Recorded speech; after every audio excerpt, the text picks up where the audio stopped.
So guys, tara samahan natin silang manguha ng pako. Ayan, ganito po ang ginagawa ng aking mga kapatid kapag sila'y walang pasok sa work, bawal daw magpahinga, kaya pupunta sila dito sa Lucena galing sa Batangas para manguha ng pako.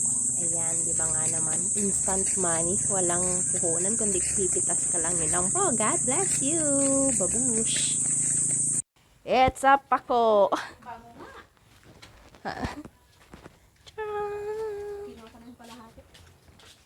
Dami.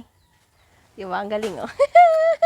Papasahan ko ng picture. Oh, sige, sige. Nagpicture ako dun rin na. Sige, sige, sige. Mga kalikasan. Oh, isasama ko din sa aking videong are. Dami yan. Anong kalikasan daw? Galing, oh. Dapat ate yung sa inyo susunod, pag 150 ate yung nakuha mo, ikaw na sumama kay mama magtinda kasi 3,000 yun. Sayang din yung 1,500. Diba? Galing.